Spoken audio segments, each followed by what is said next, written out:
Hello and good morning, good afternoon, good evening from around the world, everybody. Today we're talking about lighting, and I wanted to address some things because, I saw a post this morning about someone's student film project they're doing that they were like, okay, basically they shared some images of a room with some people's heads that were lit very directionally with some negative fill, and it looked nice. But a lot of the focus of the post was basically being like, look, I wanted this to look really bland and dystopian and soulless, and and I'm only using available light. This is all available light, and as you can see, I put diffusion on the window and I added some negative fill here, and they were really focused on the whole concept of like it's all normal.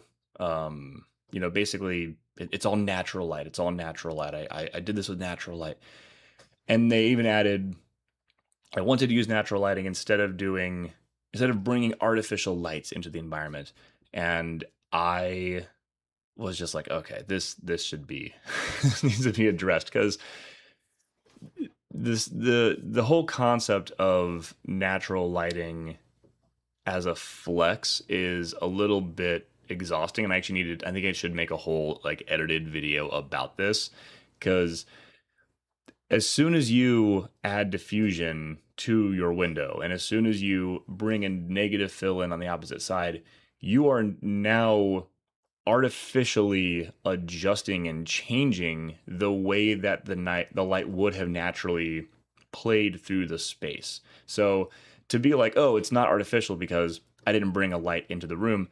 Okay, but if you are using something that wasn't already there, if it's not truly cinema verite, then like it is artificial lighting and you are doing things artificially. So I wanted to share, first of all, the cat cam, because you know cat tax paid in advance. I'll even walk over there and pet him a little bit for you guys. Sorry for the change in audio quality of using my lab here, but just so you guys can see, he is in fact here, not a pre-record. Yes, good little dude. Yeah. He decided to settle in on the director's chair today, so he is very cozily napping over yonder way, and we're live. So, but I wanted to definitely show you guys some footage from a project called the disintegration loops that I did some gaffer work on. For those of us who are tuning in from the Discord or already in the Discord, maybe saw the link I shared on that already. I won't be playing any sound from that here because that is, an owned project by William Basinski, who is a very cool music artist, and like I guess the sound of this album kind of became the sound of the whole like 9/11 collapsing towers footage and stuff. So a lot of people in the comments, whenever they listen to William Basinski's music, especially the disintegration loop stuff, they're like, oh man, I'm like transported back. This is so surreal. So also, not to make anybody bummed out by playing the music that reminds anyone of the towers coming down. But yeah, I wanted to like showcase this because I'm gonna pull this up on the screen here for you guys. So this project was shot all with on actual physical film stock. I believe, I can't remember if this is 16 or 8mm, but there was effectively a Bolex that we were using. I can even put myself in the corner all tiny for this too. That might be kind of cool.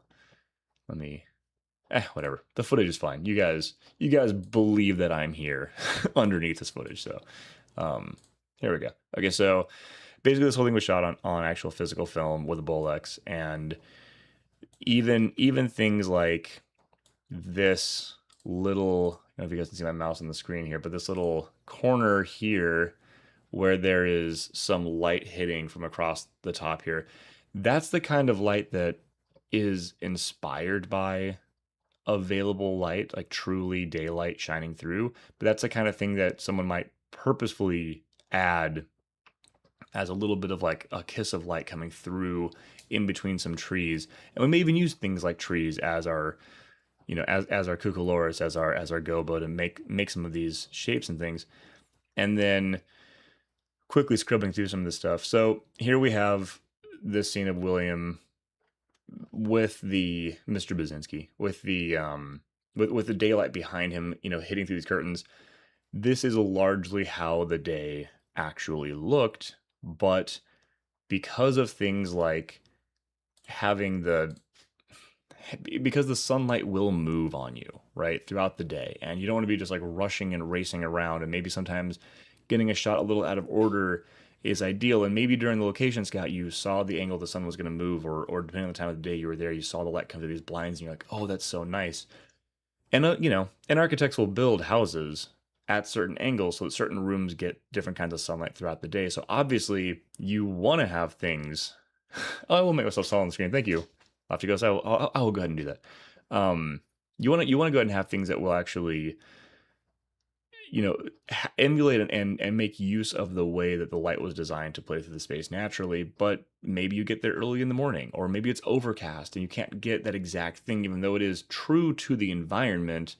It's still worth going ahead and putting a light source outside the window, for example, and getting the exact same kind of lighting that you want at a different time of day. So this shot in particular, I'll work on getting a small version of myself on the screen here in a second here, but this shot in particular is a great example of like any time of the day you can have the right kind of light outside the window. In this case, basically like an Amaran or Aperture 300C that is casting that kind of like straw filter warm, you know, not quite golden hour light through the window and giving that effect and aesthetic. So like here is that exact thing I'm talking about on the window there. I will add myself as a small Clifton as we're going real quick here. Actually, let's just do this. I'm gonna switch to me for a minute here. I'm gonna continue talking about lighting, but I want to make sure that I'm giving you guys the full and complete setup here. Big VLC, small Clifton. That's what I'll call this little setup so you guys can see. So on this one, I'll do it like this. Oops. There we go. Then I'll be the tiny cat cam in the corner. Ah, that's really funny. Okay, cool. So we've got we have standard Clifton and the little tiny cat cam, and then we'll have tiny Clifton. I'm the cat in this case. So yeah, so you can see that like in this instance, we've got basically a 300C pushing that warm kind of straw light through the actual window, even if it's a different time of day. In fact, I know for a fact that's exactly how this works because the fact that this light is moving, this was a gag that we developed. So lest anyone be looking at this and be like, oh no, that's just the light that was natural. That's super. But literally this sweeping light trick that we were doing really plays to the soundscape and the aesthetic that we had built up. This is actual natural light. This here is the actual sunlight coming through and hitting. But like you wouldn't know because we matched obviously our source so well. So we've got, let's scrub through a bit here. Oh, here we go. So now we have our room that is lit and inspired by the way that the sunlight naturally does play through the space, but given the time of day, we may not have that exact angle of lighting. So this is still natural light in that regard because we are intentionally building this out based on the way the light truly plays through the space. So yeah, this whole concept of like, oh, I only use natural light, but then I shape it. It's just not the flex that people think it is, because in reality, once you're shaping it, it's unnatural. Once you're changing it, it's artificial. That's not how it actually works. And even simply adding a negative fill isn't how it works. Arguably, any human being who builds a house is already creating an artificial environment that light wouldn't fall that way anyway. So, you know, it's like where do you draw this line, of course. But then let's jump ahead a bit here. But yeah, like this is, you know, this is all obviously very nicely built out, and this beautiful home. And this, so again, this is exactly how the light plays through this space. We just very intentionally built this up in this way so that we could actually emulate this no matter what the time of day is. and it came out really nice. I think that this whole project, and for those who don't know about this particular project, this artist uh, made these magnetic audio tapes. Over time, they literally disintegrate, and the the dark parts that you can see on the actual physical tape are where there's still audio left, and the light or clear parts are where they've like disintegrated and fallen away. So the sound that these things create with the distortion of physically losing and decaying is now a part of the unique sound. The more that it's played and the more time passes, the more they disintegrate and the more the sound changes. So like in this particular project, the sound of time and the true decay of analog materials over time kind of becomes an instrument within this project. So obviously something that filming this on on 16 or 8 millimeter film is fully the way to go.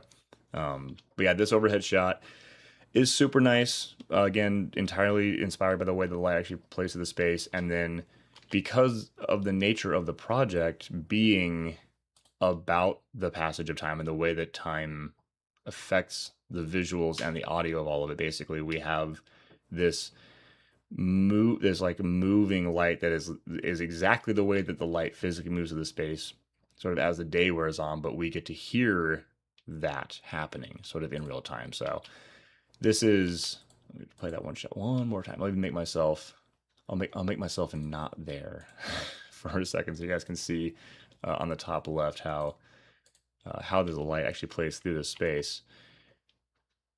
Because again, like I said, we built this up to have the light actually crawl through the space just the same way it does when the sunlight moves across this property. So these are the subtle things that you don't have to just, you know, walk around and be like, oh, I don't use, you know, I don't use effects. I don't use any tools. It's all natural light. Like this is lighting. This is how you actually build this stuff out. So I just wanted to address this at the top of this whole thing, show an example of a natural light type project that is fully embracing the way the light does play through the space, embracing natural lighting, embracing the angle of the sun throughout the day, while still making art and being intentional with what you're designing. So you're not just rolling up in a space, shooting under whatever happens to be the lighting condition, and then kind of like, trying to turn your nose up at people and be like, oh, well, I went all natural. It's like, I mean, okay, but unless the light was perfect when you walked in, why? um, so yeah, I think there's something to be said for people who have the ability to shape natural light, who can just work with what is there. That's obviously very cool. And depending on the environment, having things like a mirror board to push more light through the window, having the right kind of diffusion, all this sort of stuff helps a lot. But simply claiming that because you use natural light, it's automatically sort of like better is, I think, just a little bit.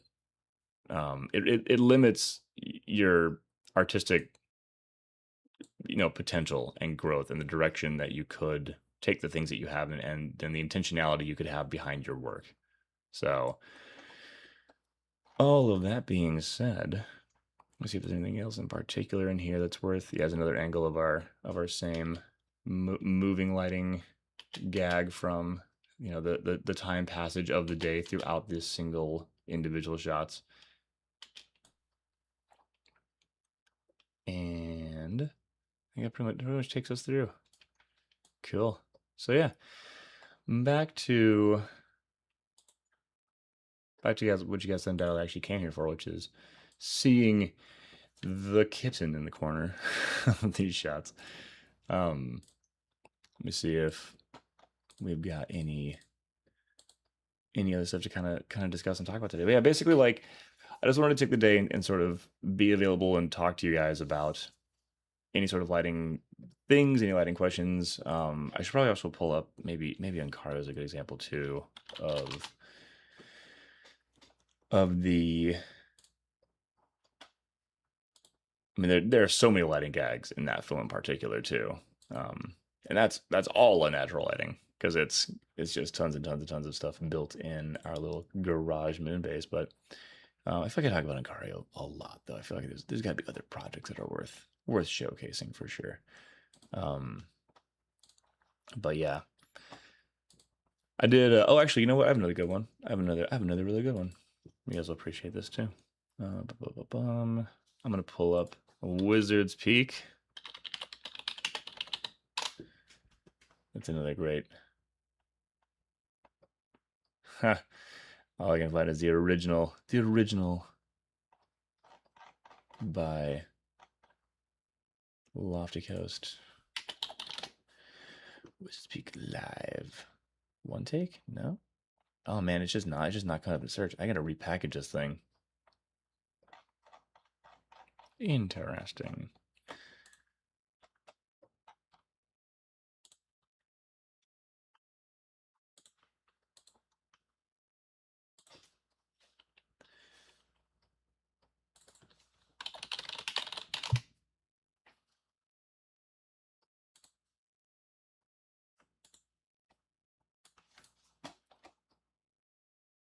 It's in our collabs. Yeah, I have arrived. I found it. I'm gonna pull it up on. This is a screen here, and then I'm gonna change. I'm gonna change a thing. That's the one.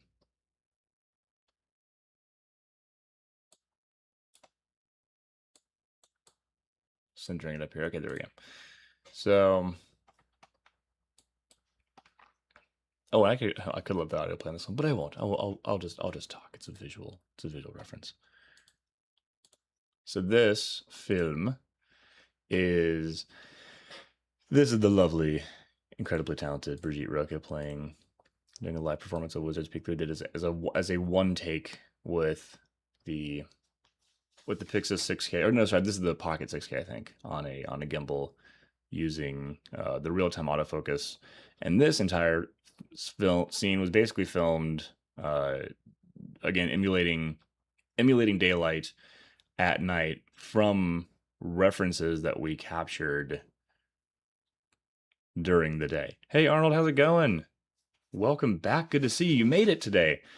Good to see you again. We're just going over some lighting stuff and just sort of generally talking about things today.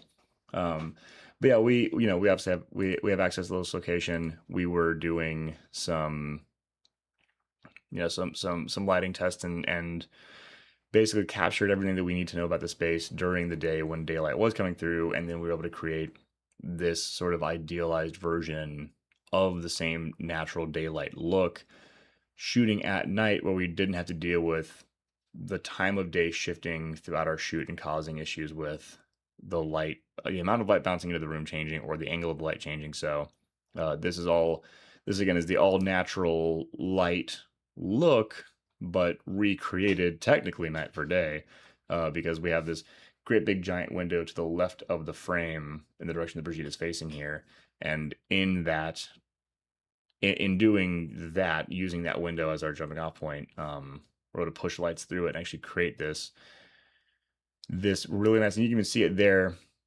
in this shot. You can actually see the edges of the blinds here. We'll make sure that we lit it in a way that the blinds don't just blow out. So like the actual footage that was reference shot during the daytime and the nighttime footage side by side are like identical because of how we actually built this out and lit this with intention for that. So a nice little project to show off exactly the thing I'm talking about. And what is nice about when you do it this way is if you have lighted features like we have in the background of these shots, like these little glowing doodads and gizmos, and like I'd make myself disappear for a sec so you guys can see this thing. Oh, wrong one. Ha. There we go. So here in the top left corner, you can see we have these lighted features that we want to make sure we continue to have showing. And we even have a little glowing cube in the bottom left that appears every so often. That's one of these caustic cubes. We wanted those to actually show in the frame. So getting this to show when you have like super bright direct sunlight blasting through the window is really challenging, because then practical effect bulbs will start to seem dim by comparison. So you don't always just want exclusively to have there's our cube in the corner. You don't exclusively want to have just like blasting bright daylight and be flexing as I'm exclusively a natural light shooter, because it is worth actually building your scene with intention and purpose and actually designing the things that you want to happen. And for those of you who don't know this song and this performance, you should go check it out. It's on my channel, and it's on the Lofty Coast channel. It's called Wizard's Peak. It's a one take live performance. She does a killer job. And yeah, so yeah, when you're using natural light as well, you can't really control how bright or dark the sun is unless you have giant neutral density film like gels to put over entire windows to bring the sunlight down by specific amounts. And then of course as the day wears on, things will be brighter or dimmer outside. So realistically, natural light is a really good jumping off point, a really good reference point, but ultimately you want to be the one in control of what's actually happening in your scene. So I will be doing for sure some lighting demos and things for like as we move forward and do more of these projects and whatnot. But I think that to start, I just wanted to address this particular thing for sure. Also, Arnold, how have you been, man? Little chat break for a second here. Just want to talk to you guys for a minute before I continue to wax poetic about ad nauseum about just about lighting stuff in general.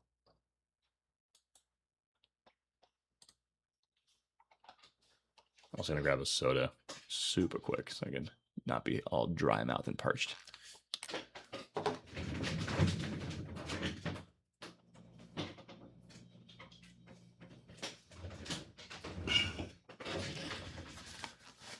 So Arnold asks, what lens did I use here? This is so the lens in the example shot of the Wizard's Peak music video is, believe it or not, that is the Sigma 18-35, which is an APS-C lens, and I have it on the Blackmagic 6K full frame camera body. So that particular lens is literally designed for a crop sensor, but at 35 you effectively get full frame coverage, and it still works at f1.8 as well. So that like everything about that should be kind of stacked against us, but it ended up actually working out really well. There's a little bit of natural light that kind of starts to fall off, and it creates a little bit of the natural kind of vignetting I like to add, where it's just a bit darker towards the edges, but doesn't fall off to total blackness. So the 18-35 at 24 or 35 will cover a full frame sensor, even shooting at f1.8, which is super cool. Arnold says, I was good out of town for some work. Oh, cool. I personally love traveling work. I think that it's a lot of fun to get to go around and go to cool places. It is the GOAT EF Super 35 lens. It's very true. I absolutely love using that thing on pretty much everything. And that is, I still so wish that the 50-150 was half the madness that it is. And really, they could have made the 50-150 just a 50-100. I mean, the 18-35 is basically a 2x zoom. Then jumping from 35 to 50 is a normal lens focal length to jump. And then a 50-100 1.8 would have been awesome. Maybe they could have made that. Maybe they could have made that the second lens in that kit and avoided, one, some of the size and weight issue, and two, definitely possibly avoided the problem with the crazy amount of focus breathing that the 50-150 has. Oh, I spilled a little bit of my drink here. And wildly enough, sorry everybody. The autofocus works on it great, and the full frame lens is definitely a faster autofocus on the full frame sensor with the PDAF, phase detect autofocus firmware, but the like, you would think that an EF lens adapted like one brand of lens, the Sigma lens, on a Viltrox adapter attached to a Blackmagic L mount camera. You'd think that with all those potential points of failure, that you'd have like more autofocus issues than a native L mount lens, but it just doesn't. It just works. Yeah, Arnold, you can unless you're using the 50 to 150 specifically for photography, you can skip it. It is rough trying to use that lens for video. I mean, there's a reason you pretty much don't see anybody that has it in their kit. That lens just kind of that lens just kind of went away. I think that anybody that would want to use it for sports shooting, probably just using the 7200 2.8. 1.8 is cool. It's like an extra third of a stop, but like it's more or less effectively one stop faster than the 24 to 7 or the 7200. But the breathing is so much worse that a lot of photographers I think don't even think use it that much. I'm curious if I haven't even seen it pop up in like recommended results in a long time, so I don't even know that they're like.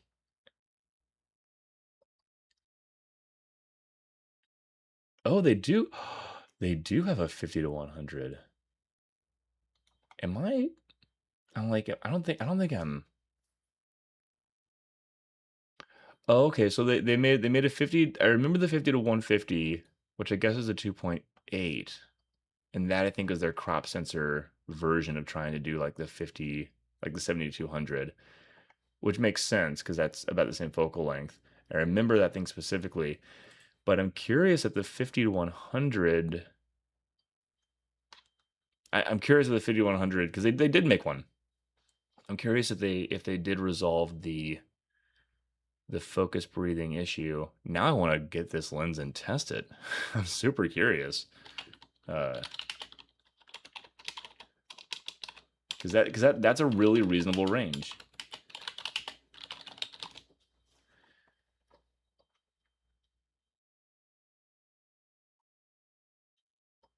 Oh yeah, people still say the focus breathing is really rough. Man, that's a shame. Man, the 50 to 150 and the 50 to 100 both have crazy focus breathing. What a bummer. What a bummer. I was really hoping. And they even made a cine version, the T2. That sucks. Way to go, Sigma. I'm frustrated with them over that. The 35, the 1835 is so perfect. I haven't had a chance to use the 17 to 40 yet. The upgraded version of the 18 to 35. But again, the 17 to 40 is the Sigma 17 to 40 millimeter art lens is I'm gonna start calling things by their entire name. The Sigma 17 to 40 art lens is like native L mount directly. It's not an EF mount, which means you can't put it on speed boosters. So the 18 to 35 1.8 you can put onto a speed booster and basically get like an f1.2 lens out of it, which is awesome. So yeah, I'm like, to me, I'm like, why expand the focal range by like one on the wide end, five on the long end, when you could have built a speed booster into it and then made that your L mount? That would have been awesome. But what do I know? I'm just a cinematographer with a dream.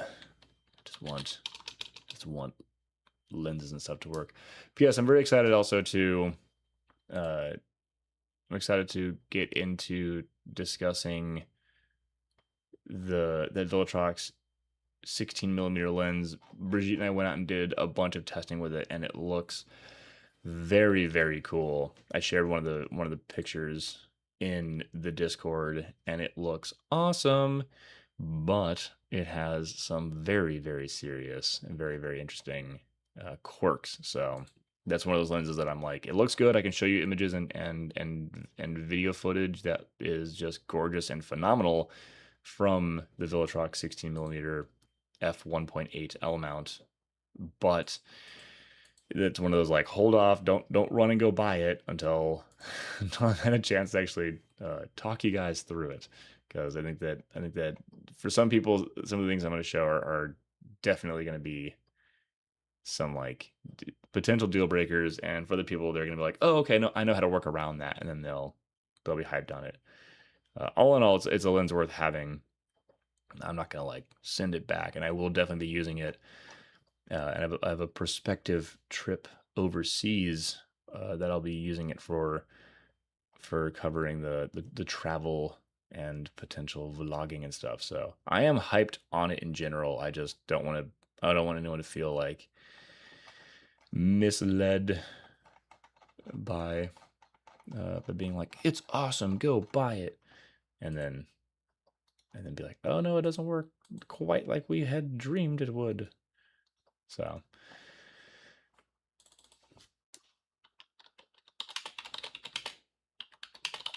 there are so many of these like $200 to $300 autofocus L mount lenses out there. I really want to test a bunch of these. Seven Artisans has a $260 24 millimeter f1.8. I really want a full matched set of f1.8. Especially because like the full frame f1.8 is a thing now because the L mount is so close. I mean, it's basically like having a speed booster on, which is awesome. I would love to have an optically matched set of f1.8 full frame lenses with uh, that all have silent stepping motors, which would be cool. So maybe we'll luck out and things like Viltrox and Seven Artisans will have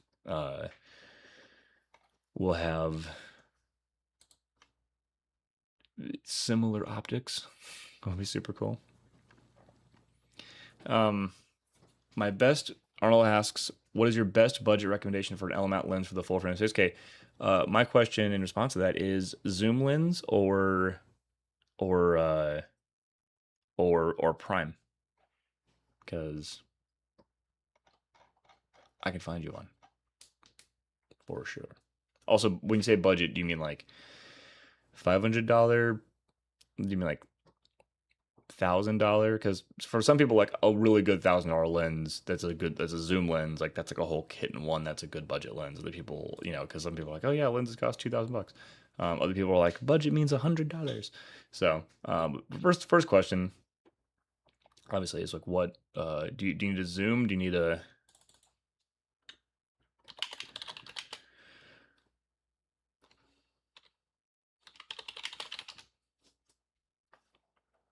because I think that the there's always this thing where you can either get the stabilized version of a lens that is generally a stop slower, or you can get the non-stabilized version of a lens that is going to be one stop faster. So a prime in the 400 to 600 range. Okay, cool. That I can definitely discuss. Yeah, that thank you for having like a reasonable price. Some people are like, budget meaning $50. I'm like, brother, like a like a Holga. Okay, so I think that yeah, interesting. A prime in the 400 to 600 range. So I think that a really good all-in-one focal length for full frame is going to be either 35 or 50 millimeters. Once you're at 24, you're nice and really wide, right? That's like 16 on a crop sensor, Super 35 or APS-C. And that's good for like high and wide establishing shots. But when you start to get close, you can start to get kind of distorted. 35 is kind of the sweet spot, 35 or 40 millimeters for sure. I think that, let me see it with the, I think that specifically on Blackmagic cameras, Sigmas are really good because they're really sharp and they flare really like a little bit like green and cyan and blue. So mostly green and cyan. So like the fact that the lens optics have a little bit of that kind of greeny touch to it while still being really sharp and contrasty is perfect for the magenta bias of Blackmagic sensors, which is what makes the skin tones look so nice in Blackmagic. So in anything that has that kind of tone to the actual glass is going to give you a really nice image. It does look like the Sigma primes are more expensive than I was expecting. This is a good challenge. I like this.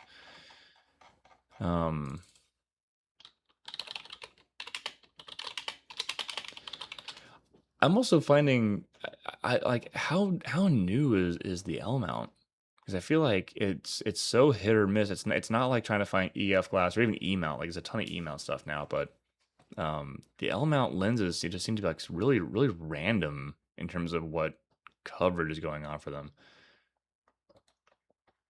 Oh, I might have found one. Hold on. Let me see if this comes in L mount. It would be great if this came in L mount. I would be super jazzed. I don't know if it does though. Come on. Don't fail me now.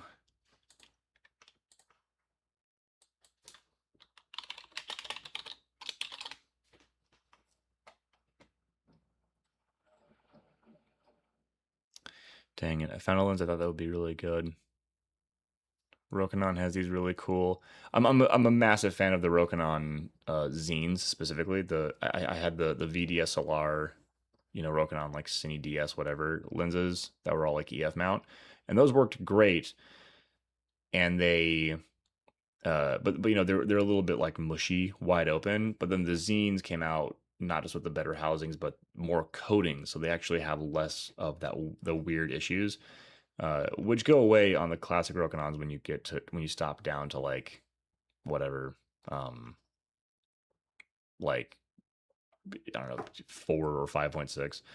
But the zines look more like the 4 or 5.6 range, even closer to wide open, even 2.8. They look really nice, which is why I was excited about these new Rokinon full frame wide angle autofocus lenses, but they look like they only come in E mount, which is so frustrating because these would be amazing L mount lenses, and the Rokinon and zine stuff skew a hair tends to skew a hair green, which is perfect for offsetting the magenta sensor, and the where there are extremely hyper microscopic lens characteristic things, it helps take a little bit of the digital edge off of the Blackmagic sensors, which historically don't really have like low pass filters. But again, I get off my soapbox here because that lens appears to not be available, which is crazy to me. So I'm gonna have to keep researching here.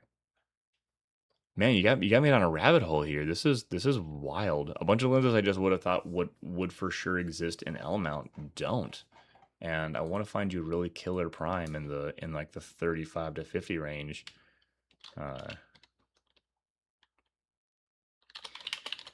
Why are the Sigma Art Prime so expensive? That doesn't make any sense. It's like they're almost the same price as the Zooms.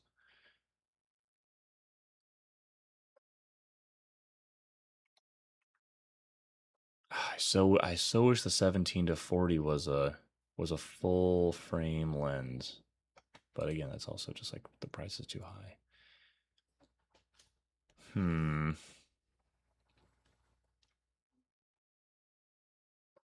I would generally try to get something with a silent stepping motor, if possible. Does autofocus matter to you, Arnold? I'm going to assume it does because autofocus it's a feature people want to have access to it. If you're like, no, man, I manually focus everything, that obviously that changes some of what I can come up with here.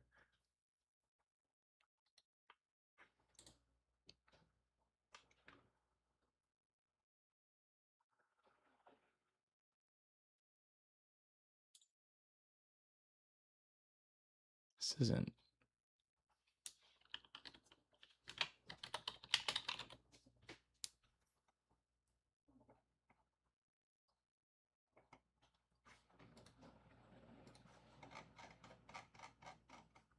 Trying to think of what other lenses have the characteristics I'm looking for very specifically that aren't.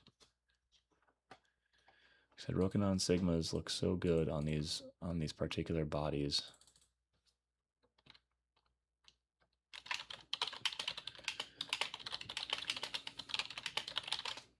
Because I feel like generally speaking the two options are this, right? Either get a lens that's neutral, like truly neutral, which historically the Sigma Art lenses and the Sigma Cine, well, the Sigma Art lenses are a bit green. The Sigma Cine primes are like just water. There's totally neutral. I know a couple cinematographers who swear by them, for example, because they like using filtration on everything they shoot. So they just add filters to get the aesthetic they want, and they use the extremely neutral look of the Sigma art, the Sigma Cine primes.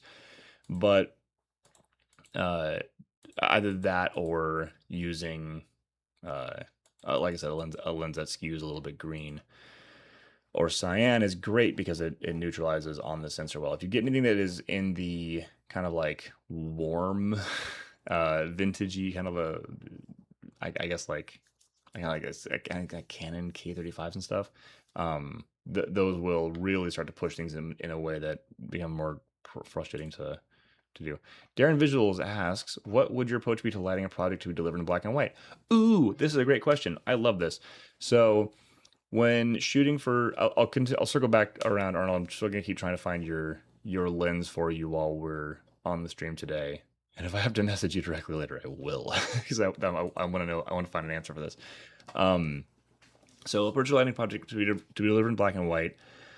So definitely something like that. You want to be working with, I mean, obviously grayscale your monitors wherever you can. Contrast is your friend, and bouncing light into your shadows is great. I would probably even build a custom LUT for that myself. I do have a way that I like to play with, boosting shadows, pulling down tonal ranges, uh, and like tweaking the like clarity or midtone detail in a way that emulates like really rich black and white portrait shooting, where there's like some crispy details showing in the shadows. It's not fully crushed out. Because when you take a color image and just grayscale it, it's not the same as like a black and white treatment where you actually process it. The chrome edition, right, isn't just saturation slider down to 0. There's actually stuff that's done intentionally with that. The other thing too is there are certain colors that will affect how things look, light and dark and negative and stuff. So like we have a mural down in our garage here that we painted that is that's actually designed for this rolling color changing effect. So you guys will see footage of that soon as well. And that effect works in black and white as well. So like as RGB colors pulse on this mural, in black and white, the mural actually plays between being positive and negative depending on whether like red, blue, green, or a mix of light is hitting it. So I would definitely bring out RGB lighting, believe it or not, to a black and white project, because if you, for example, if you have like this book, we'll say if this book is in a shot and you want this in a black and white scene to have a darker binding, you would shoot this and you would actually pump more blue light into the room, blue or like cyan light into the room, so that the orange doesn't bounce much light back out, and then the difference in tone between this and the black is much closer. Versus if you want this to look really bright, then you pump more red or orange light into the room, then this bounces a ton of that light back and it'll make this look brighter. So under black and white, you actually get to play with colored light even more to sort of like change or invert colors of objects in the room. It then looks crazy under visual spectrum, like under normal full color. So if you know for sure it's black and white, it's going to stay black and white and be delivered in black and white. There's no colored version that's going to be made. You can do actually a lot of really cool tricks in terms of playing with like RGB lighting. That is what I would say on like the extreme end. But then in terms of a closer, more relaxed, localized approach, I would definitely build at least a black and white treatment LUT, so that you're not just desaturating your monitor and then trying to light based on that. I would figure out kind of the look for post production, and then build off of that in monitor and light for it that way. So also filters are good too. Colored filters are great for black and white. So rather than like pumping different colored light into the room, you can use different filters. So like if you had if you want a blue sky to come down way darker, pop on a red filter and that'll bring down the blue sky. Or if you want your blue sky to blow out super bright, then throw a blue filter on, then the blue shines through, everything else kind of comes down in terms of value. So yeah, filters, colored filtration, colored light, and a black and white, like an aggressive black and white. uh, what I think would be the way to go for sure. So there's a lot of approaches to take to it for sure. Um, and then I guess on the most affordable side, also hello on Keat. I love that comment. Hurdy gurdy, cute tootie. The other nice thing too is if you're on like a super tight budget and you're doing something for black and white, you can just pull all of your janky lights and whatever like B and C and D kit you may have laying around, that can all come out to set because things being color matched really don't matter for black and white. So yeah, all of your we have these old, like Jinbei and Nice Photo and Falcon Eyes or whatever. We always like random third party 300-watt lights that we just never use anymore because the lighting control on them is not great, the color accuracy is not amazing, and you can't like matching them as a chain, a pain. But like you can just blast light of whatever color you want anywhere you want, and it all doesn't matter. So under black and white, you just need photons, a ton of photons, and then if you want to play with different color, you can. So hopefully that helps. I should do a black and white. You know what? I'm gonna write that down. That's a really cool idea. I think a black and white demo day where I can show like a split screen side by side where I'm like twisting colors and you can see how like crazy the room starts to look here, but then on this side you can see the black and white pulsing of like the positive and negative play. That's a really good demo. Thank you for that's a really good question. Black and white lighting techniques. That one I feel even more is not even necessarily just like an edited video, but I feel like there's a live demonstration. That'd be really cool.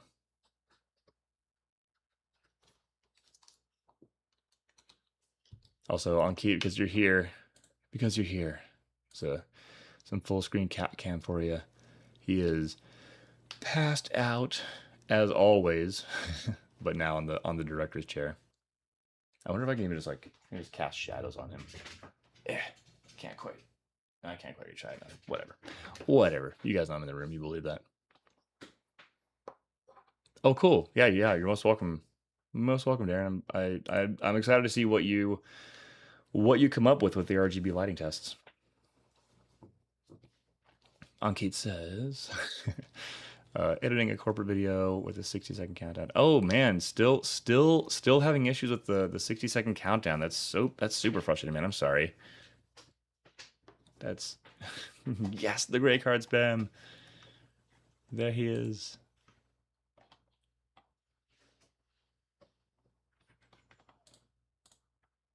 And it's funny, like for live streaming, for example, right? Like the light I'm using right now on me is this old Polaroid bicolor light. But in this room, the walls are super green.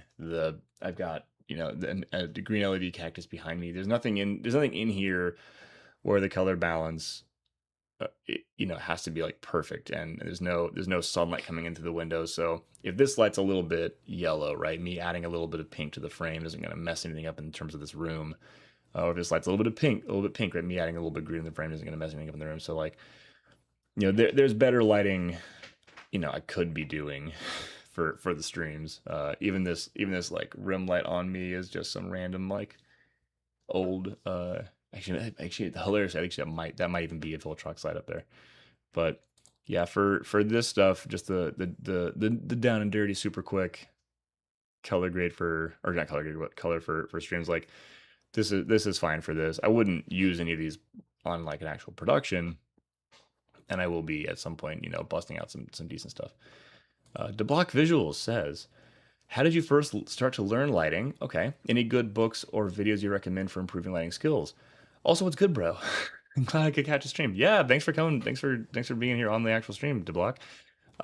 So I first learned lighting I didn't go to film school. I got into this from the world of commercial photography, but I did go to school for photography. So I did learn lighting from a like product photography and model photography standpoint, which I largely had to actually unlearn for video and film work because when you're doing just lighting for like products and like models and things, it's all bright and shiny and commercial and very punchy. And you can do some artistic stuff, but like especially when lighting has a potential moving element to it, or characters will turn and rotate, and it's not just like a static shot. Things change so much in video, even in commercial video work. The lighting still is evolved from what it would be for still. So I had to kind of unlearn and break myself of a lot of habits that I developed as a commercial photographer. So I definitely had a good foundation from the school side. But yes, there's actually a great book for this. If you are a, I'm gonna grab it off my shelf. There's a really good book that is perfect for learning lighting if you are a science nerd like me, and then from this you can get into more of the artistic side stuff. But I think that to me, everything is a blend and a marriage and a hybrid between the technical math side and the artistic intention side, right? So if you have something in your head that you want to do that you want to come out a very specific way, even if it's like, it's all art and visual poetry, you do have to know some math and some science to get to translate that to actual settings and approaches and physical modifiers and how you light your scene. And then on the flip side, you can sit around all day and be super excited about like certain number of certain like angles of light and number of photons and like colorimetrically accurate light off of whatever meters and stuff you have. But if all you do is sit around all day and just measure measure lights, then you're not actually making any work. So everything has to kind of go, oh no, oh the cat cam died. Or I'll fix that in a second. I'm just gonna turn that off for right now. And then, oh goodness, what a shame. I'll like I said, I'll get that up in a second. Oops, wrong one. No, we'll get there, guys. Is it that one? It's that one. There we go. So yeah, so I would say if you want to come at it from a technical standpoint and read a very, very mathematical book, there is this one that is called Light, Science and Magic. This book is like the light Bible.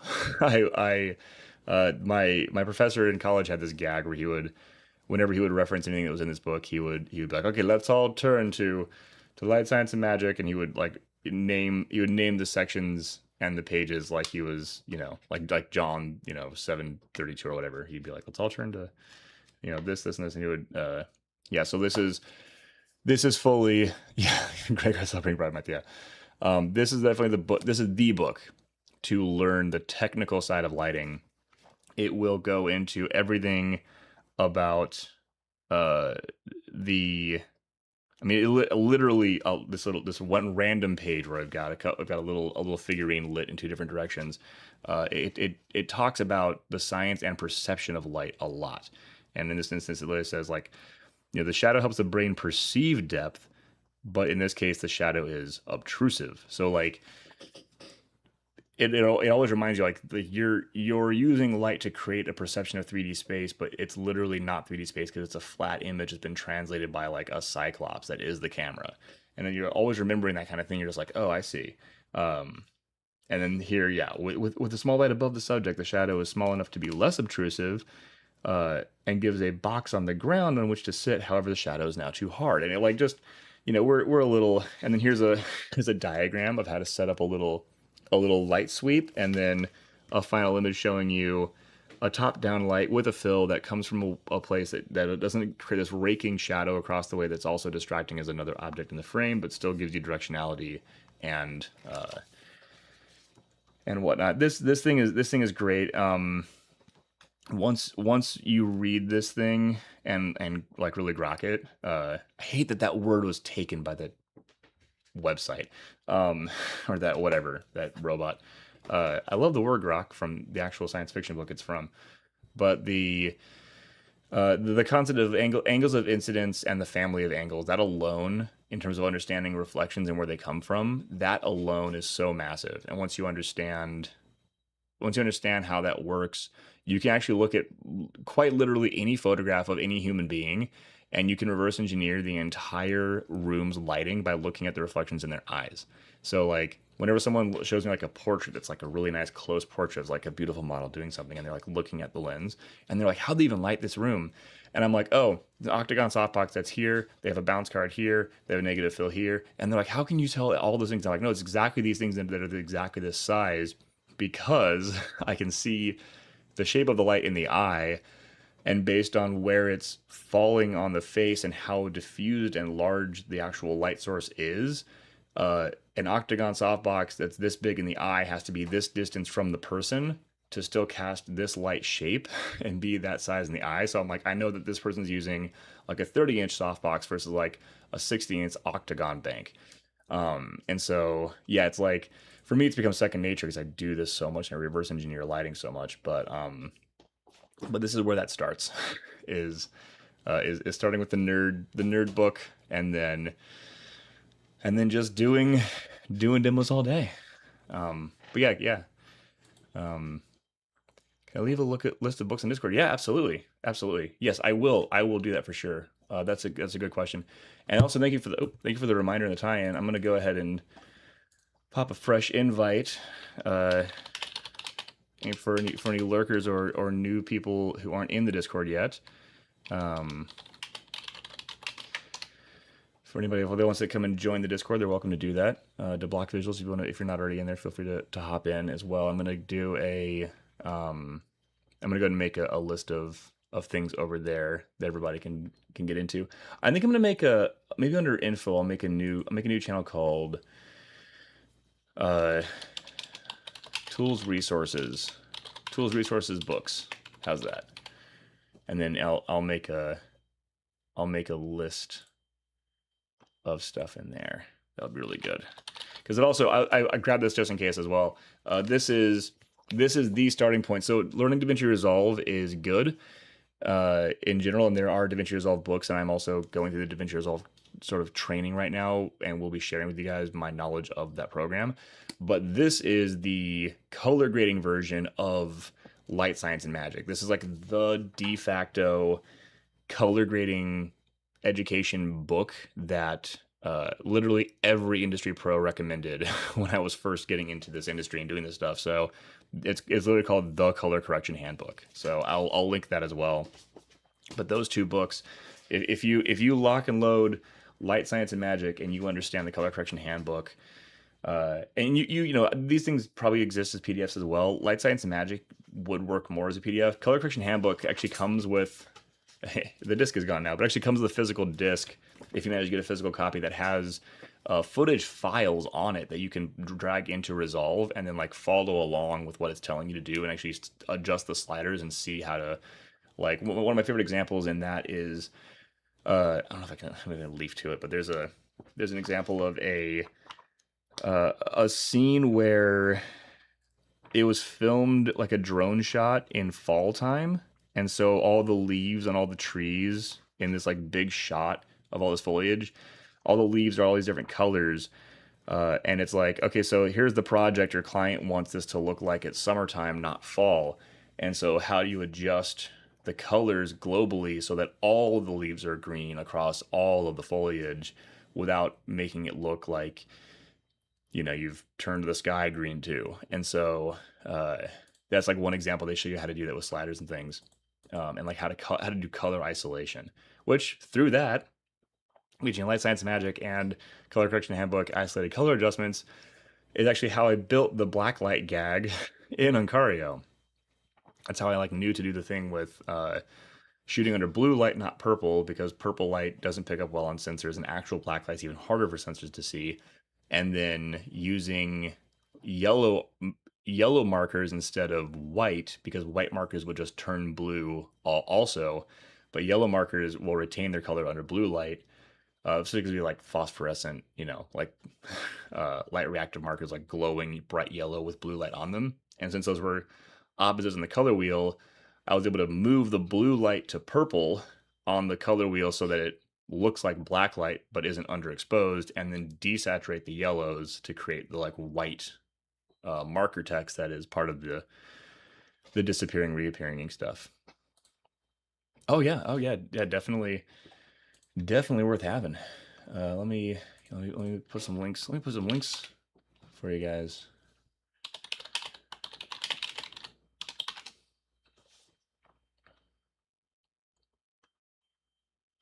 Ooh, there's like another version. There we go. That's the one I want. I want the OG cover. It's so good. Love this book. And then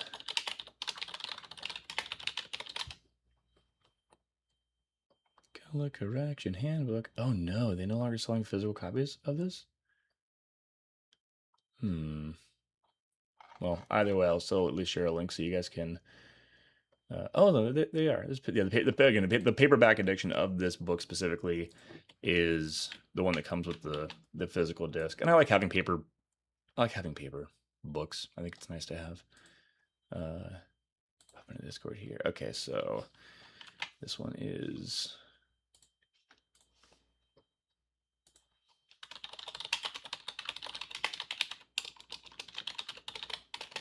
Color correction handbook, and then the light science magic. That was a great question too.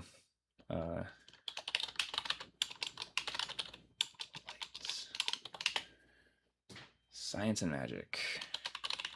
Science and magic.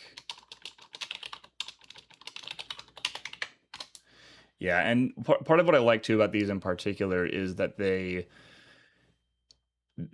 don't just say like buy this light, buy this diffusion, buy this thing. It's very much kind of more like universal truths about how these things function. So you could basically read either of these books and then make your own version of how you understand the information in them to be, and then release your own banger book for sure. So yeah, definitely something to do.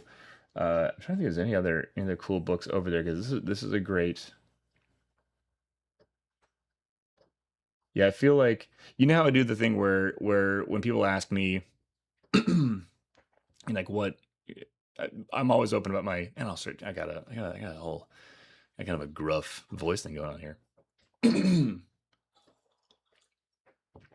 Okay, hopefully that wasn't terrible for everybody. But yeah, I'm sort of careful to not just instantly endorse at the risk of like shilling things that I don't use and haven't actually tested enough and made and put out there.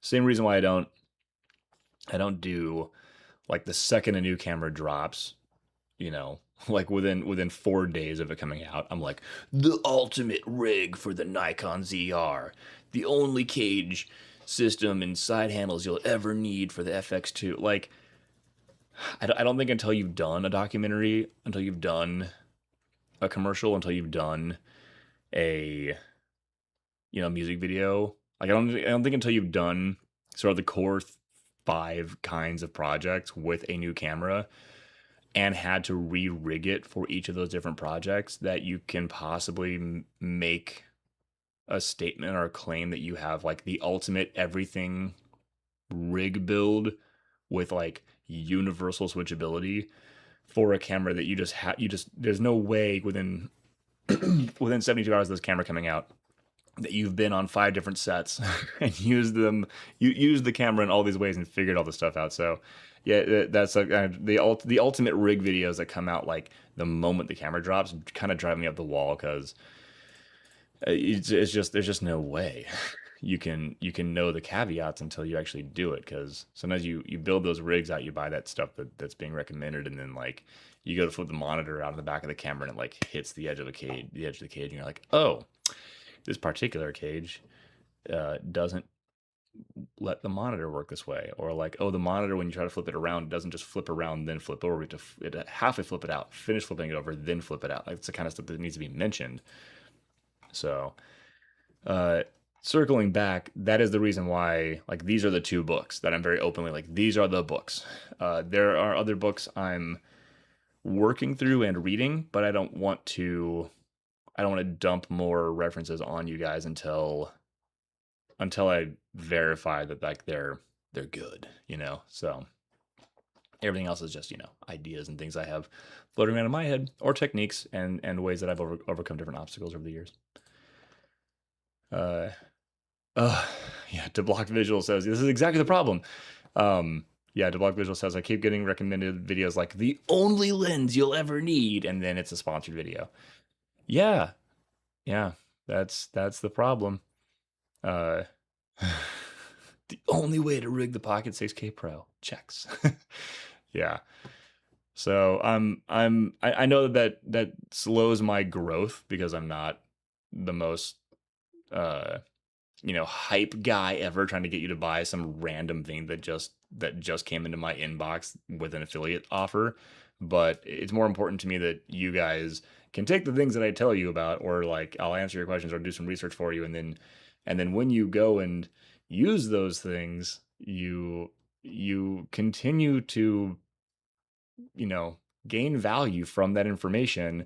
Or even better, imagine this: you guys are like, hey, what would you do about X, Y, and Z? And instead of me being like, buy this camera today now and never have that problem again, and then in 5 years that camera's irrelevant, imagine if instead, what you learn is like, hey, so I've run into that problem with these 3 cameras and these 5 sets. Here's how I overcame them in a way that fits across the board. And then, like, armed with that, here you go, Ankit, knowledge, then you can apply that to everything moving forward. So yeah, that's why I try to do that. Hey, November Frost, welcome. Thanks for being here. See, now that you're here, I really got to get the cat cam running. I'm gonna grab the battery and put that on the camera so you guys can see. Plus, he just turned around, so like his face is more visible. Come on, you can't skip the cat cam for people popping in partway through. He must be seen. He's real. He is the gray card. He is the beloved mascot of this very stream. Oh goodness. Well, now I have to adjust the camera angle because I got to be able to see his face a little more for you guys. But yeah, November, if you're we're here, we're talking lighting, we're talking shop, talking specs. Oh man, he's like all in his little. Oh my gosh, his and I'm like, you just popped in and I'm already talking about the cat here, but you'll understand when I go full screen on the cat cam. All right, Thomas Stavik, hello as well to you. All right, here we go. The cat cam's turning back on, and bam, he's there, and I can even go. There he is, you guys. The gray card himself. Thomas says, I'm shooting a short film in November. Oh, or September, sorry. Man, I was staring at the cat and said the word November for no reason at all. Shooting a short film in September, cool. Oh, you're Straight Poison. I see, okay. Showing up in disguise, I see. Welcome back, Straight Poison. Now, do I call you November? Do I call you Straight Poison? What is can we ask you about your short film, Thomas? I'm super curious. I love this moment. Second biggest project. Ooh, congrats. Congratulations. That's super cool. I'm gonna switch back to me so you're not just staring at the cat being like, congrats.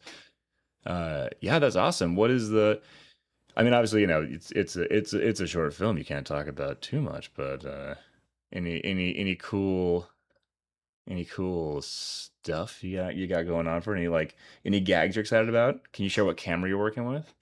If not, that's okay. I don't want to like, oh, we can't ask. Wait, oh, sweet. Well then.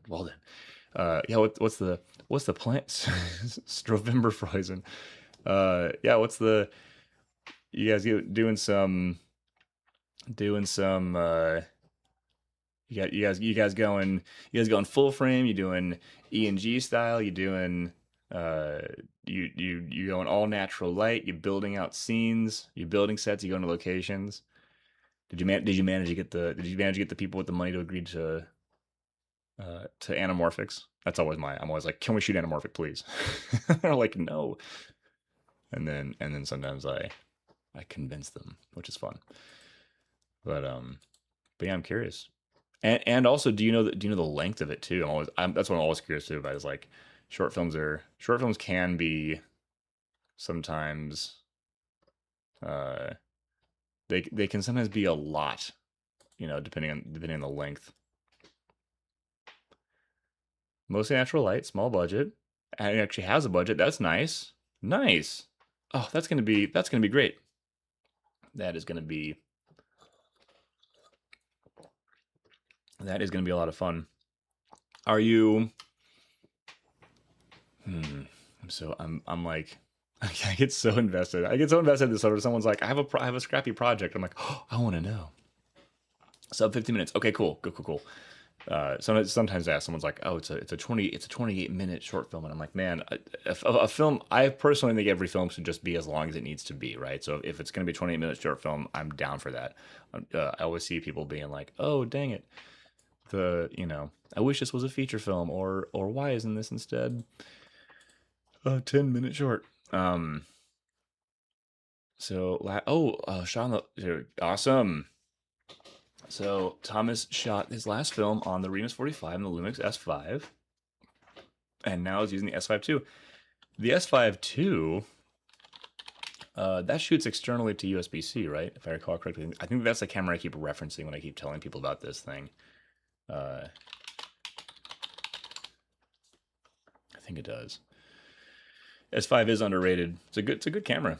S5 II. Oh no, the S5 II can't. Is the S5 IIX that can? I'm like pretty sure one of these does. Okay, yeah. Uh, yeah, the X does. I see. Okay, X52X. Yeah. Yeah. No, the S52 is great. I'm just curious. I know I'm following the external USB um, SSD stuff very closely because it's my baby. Seeing that technology continue to evolve in nature is exciting, and it was Panasonic has the first cameras that were not from Blackmagic that do external straight to SSD recording. So I'm gunning for that tech to become just industry standard across all cameras. I would love to see that happen, and I think that filmmakers would love to see that happen too, because we'd all love to have just more options for sure. Um, but yeah, the S5 IIX, that's a or sorry S5 just S5 II. Is that what mount is that? Is that L mount or is that? Uh, I'm gonna guess L mount. It is now. It is L mount. Cool. Ooh, I'm excited to see. Pixel 6K, Pixel 12K. I mean that's my workhorse, the Pixel 6K, and I love the 12K as well. But yeah, the 6K comes out all the time. Oh, great question from Arnold. Yeah, ask some questions. Did you shoot first on the internal or external on the S5? Yeah, because it has like video out options, right? Is that one of the ones that's supported for B-RAW?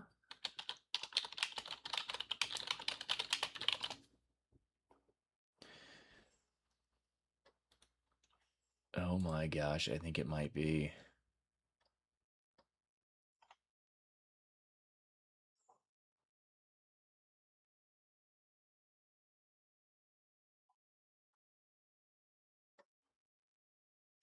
Oh yeah, looks like it. Looks like the S5 II does have the option of recording externally in B-RAW. Ooh.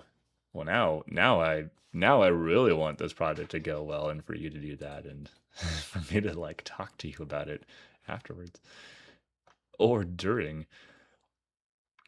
A lot of backlight, only sunlight. Sometimes had trouble pulling shadows out of the grade. Yeah, That's a thing. Yeah, I have at least an example image I can share while we're all hanging out and chatting. Let me see if I can download this thing because I'm really actually I think I have it saved to this very computer somewhere. See if I can find that thing, or it's on an SSD. I have a great backlit shot to share. You guys will appreciate. Huzzah! It's here.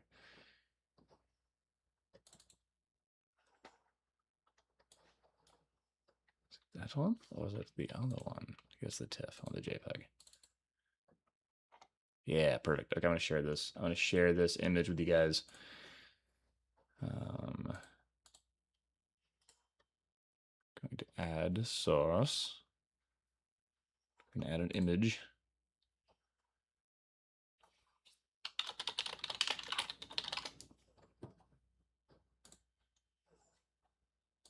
I have a picture to share with you guys of a. I mean, you got some of you already saw this on the in the Discord.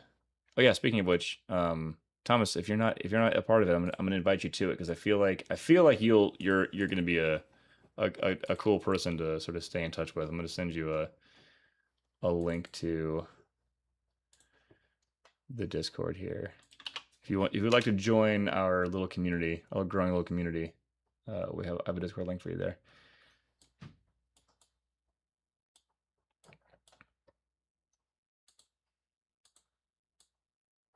All right, so first off, y'all, check this out.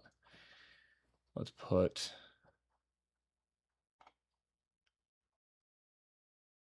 this on the screen. So here is a still frame from the Pixis 6K when I was out shooting with Brigitte to test out this new Viltrox autofocus lens, and I'm actually even I'm gonna zoom in. I guess I can't do like an animated zoom, but I can at least get in a little closer here. Here's a fade to close up. But yeah, this is all, again, all natural light. We're shooting against the sunset, the sun that is setting, and I actually don't have a fill light or a bounce light in this shot. So this is just totally backlit and exposed for this particular thing. So now there are some things about this that are admittedly, kind of, maybe not cheating, but a little misleading because of how I approach the shooting of that. Is, it's never quite as simple as just like, oh yeah, just point the camera and hit record, and then it will just look beautiful and not have any contrast issues. But oh yeah, a lot of stuff happening in this group. It's a very active it's a very active Discord, and we have a wonderful moderator. Bryson is phenomenal. He's super good. He's been he really helped kind of shape it up and make it really nice in there. But yeah, oh sweet. People, we can do a wave. Let's wave. Let's see which wave I get today. First of all, waving to the block. Okay, I got the bird and the breakdancing dog. Okay, I'm I'm Dongo Bird and breakdancing dog today. But yeah, the dynamic range thing. So Thomas, you may have found this also hard to believe. That was shot with shooting that at ISO 100. So we're 2 full stops down from the native on the sensor. So some people say like, oh, when you shoot 2 full stops down or you shoot pulling down from native, they're like, oh, your highlights clip and the shadows become too dark. But then I also added my little ETTR LUT to that as well, which dragged things out even farther. So this is an example of exposing to the right under an environment and situation where you can then still pull the information down for like extremely clean details. I have all this great footage that we went around and shot in Chinatown as well, in the plaza. So I have all this really cool stuff showing off more stuff with this lens that I'll be doing a demo on later on. And it looks all HDR, but it is this is just kind of this is out of camera to ISO 100 with some extra, no, there's no active recovery stuff done here. This is all global edits, and I really like the look of this lens a lot. But like again, like I said, this is uh, the reality I think of some of what's happening there in that image, right? Is that one uh, when you are when you are at the ocean, we were basically like on the edge of yeah, that's the 60 millimeter. Isn't that crazy? Straight poison. That's the one I was talking about. That's the I'll even zoom in more so you guys can see like the resolving power of this thing is just like a little crazy here. I'm gonna get super tight here. Let's go all the way in on the eyes. Let's see how much uh this holds up on the stream. Pretty good old test footage. Let's go. So here's a super close up, even more. So you guys can see the level of detail here. And again, this is shot at 6K. So this is just full sensor, full frame, 6K open gate. So this lens, the sharpness is amazing. The thing that I was shooting this specifically to show at the time was that like the lens just like doesn't flare, which is cool depending on your situation and your scenario. So this lens, and this is Thomas, how it's kind of relevant to what we're talking about, is the lensing really matters for backlight because some lenses have a really cool uh, natural way that they flare, and some like vintage lenses, right? When they get pinged with a point of light, they'll like kind of the whole frame becomes kind of milky. But something like this particular lens, if I needed to do a ton of backlit shooting, I will grab this lens in a heartbeat over like even my like Zine 16 has much more of a filmic kind of almost vintage lens look to it where it will like hit and kind of like creamy, milky flare out the image, which is nice for a particular kind of project, a particular kind of look. But in this instance, that lens, like if you want to flare it, that lens is going to suck to work with because it's really hard to get the flares added. Adding diffusion to that lens is great to give it a little bit of that kind of oh, you can see me in the reflection. Actually, that's true. Here, I'll that's yeah. If you guys look closely at that, you can see my shape in the reflection of her eye where I'm holding up the camera. So it's absolutely true. Um, yeah. So the natural light here, because this lens doesn't flare, even if you want it to, I have the ability to crank up the exposure without this thing just like ghosting the whole lens over. So I'm gonna fade back to me for a second and make that make our pretty girl footage not so gigantic, so you can actually see again a little bit what's going on there. Also, oh no, did I the VLC thing? There we go. Now I can shrink the image. So you guys can see the full image and the whole flaring thing I'm talking about here. So sometimes it's dynamic range of the sensor. Other times it's actually the glass you're working with that will give you that extra edge in terms of. They're gonna fade to her again. Yeah, so the glass you're working with can give you that extra edge in terms of the contrast you need and the ability to pull stuff out. I'll send a link as well. So I'm reviewing it right now. This is the thing. I will say this lens has some caveats. It might work better on your camera than it did on mine. So I imagine on a Panasonic S5 II, it will probably perform even better. The glass is amazing. The look is really cool. Let me see here. I'll put a link in the description.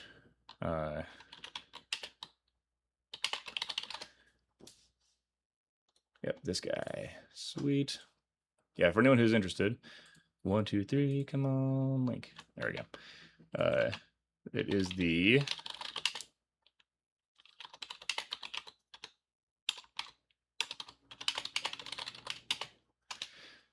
there you go. It is the Viltrox 16mm f1.8 L mount.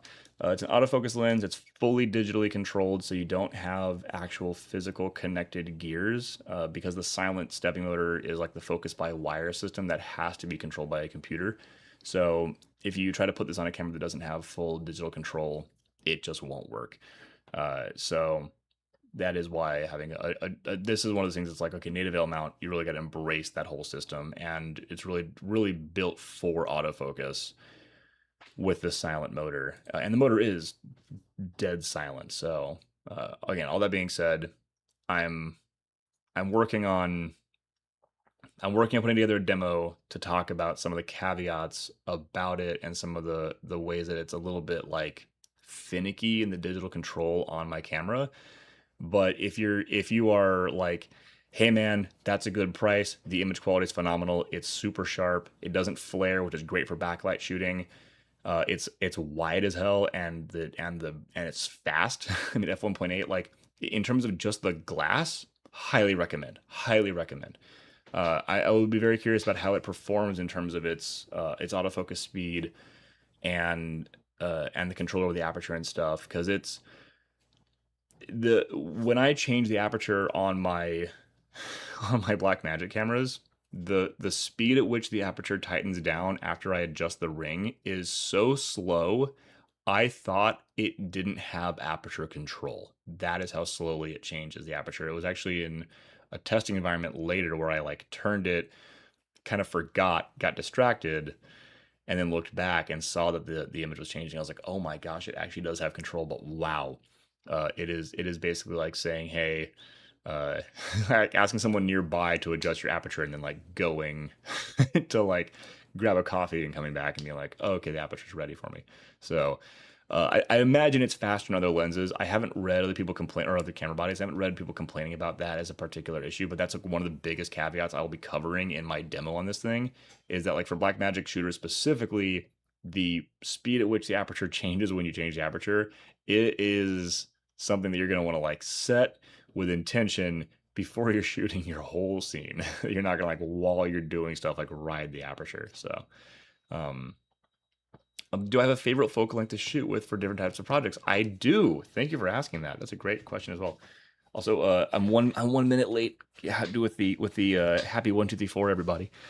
I love that time of day. So, favorite focal length to shoot different types of projects? Absolutely. So when it comes to narratives, I really like hanging out in like the kind of 24 to 35 range, especially on a full frame, because I mean, one, we definitely have a lot of the overdone, like 50, 85, 100 millimeter close up with like wide open aperture, super blown out background, shallow depth of field look where everything looks like high school portrait, muslin backdrop, like, or like iPhone portrait mode. It is definitely overdone, and it's hard when you're zooming in on a long telephoto to create that look. However, when you're filming like this, for example, right? Like we're on, I believe we're on a 24 right now on a speed booster. But this is 24 on a speed booster that is, I believe, an APS-C equivalent. So we're on Micro Four Thirds with the speed booster, which makes like a Super 35. So this is like 24 on a Super 35, or like 35 millimeter on a full frame right now. So this field of view is really great because you can see the subject, but because I'm close enough, but not hyper distorted, and then the background plays out like a wide angle lens. So I like to use a little bit wider angle lens while being close up, so that the environment behind the subject is a part of the story and the nature of what's going on, and it's not just like my face and you have no idea where I am. Because I think that environment is so much of what you do when you set up cool, dramatic, like lighting. Like I got this neat little like raking shadow back here, and normally the cat cam is doing something else, and he's not necessarily right there most days. So like I've got you get a little shadow coming off of the edge of this thing, but you light your scene, the space looks really cool and like dramatic or stagey or cinematic or commercially, and then you want that to show. So I really do like kind of like the medium to like medium close up with wide angles, and then if I'm doing like commercial projects, I tend to stick more in the 50 range, because it like it like locks things in and compresses space just enough to where it's not like hyper intimate, but it creates like a rectilinear kind of boxy shape of space, which looks really nice for